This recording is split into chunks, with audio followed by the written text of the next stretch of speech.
Hello বন্ধুরা, সবাই কেমন আছো? আশা করি ভালোই আছো। আমি মোটামুটি ভালো আছি। দেখো থালায় কি নিয়ে বসে পড়লাম।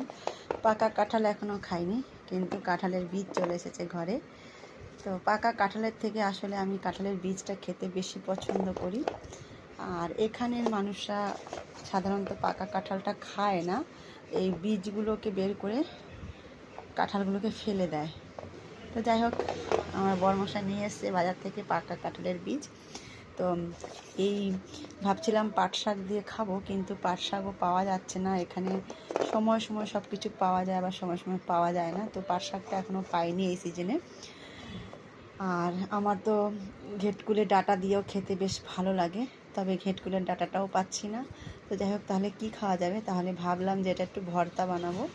তো তার জন্য নিয়ে বসে পড়লাম। আগে একটু শুকিয়ে নিয়েছিলাম, ছাড়াতে সুবিধা হবে তাই। ভেজা ভেজা থাকলে কি হয়, হাতে পিছলে গেলে ওগুলো ছাড়ানো যায় না বীজগুলো ভালো করে। তো একটু জলটাকে শুকিয়ে নিয়েছিলাম। তো আজকে বানাবো কাঁঠালের বীজের ভর্তা। তো বসে পড়েছি এগুলো কাটার জন্য। এখন এগুলোকে কেটে নেব আগে। চলো কেটে নেওয়া যাক।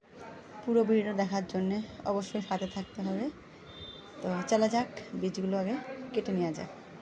সব কাঁঠালের বীজগুলো পরিষ্কার করার পরে এই কটা বেরিয়েছে, এর থেকে অর্ধেক কটা খারাপও বেরিয়ে গেছে, তো ওগুলো ফেলে দিয়েছি। তো এইবার এই যে লাল লাল খোসাগুলো আছে এইগুলোকে একটু পরিষ্কার করে নেব। সমস্ত কাঁঠালের বীজগুলো পরিষ্কার করে ধুয়ে নেওয়ার পরে এই কটা থালায় হয়েছে। তো এই কটা বীজ আমাদের দুজনের জন্য যথেষ্ট। ভর্তা বানাবো যেহেতু, কেননা ছেলে মেয়ে তো খায় না, শুধু আমরাই খাবো। তো এবার এগুলো একটু সিটি লাগিয়ে নেব কুকারে দিয়ে। শুকনো লঙ্কা ভাজা করছি কাঁঠালের বীজটা মাখার জন্য। ওইদিকে কুকারে সিটি লাগছে সেদ্ধ হওয়ার জন্য, আর এদিকে আমি লঙ্কাগুলোকে একটু ভেজে নিচ্ছি, আর একটু পেঁয়াজও ভেজে নেব। শুকনো লঙ্কা ঘ্রাণটা কিন্তু ভর্তাতে খুব দারুণ লাগে খেতে, এত সুন্দর লাগে। তো আমি বেশিরভাগ ভর্তা করে শুকনো লঙ্কাটাই ব্যবহার করি। আর একটু পেঁয়াজও কেটে রেখেছি, সেটাও ভেজে নেব। লঙ্কাগুলো ভাজা হয়ে গেছে, তো তেল থেকে তুলে নিচ্ছি, আর কেটে রাখা পেঁয়াজগুলো দিয়ে দিচ্ছি। পেঁয়াজগুলোকেও বেশ একটু ভালো করে ভেজে নেব।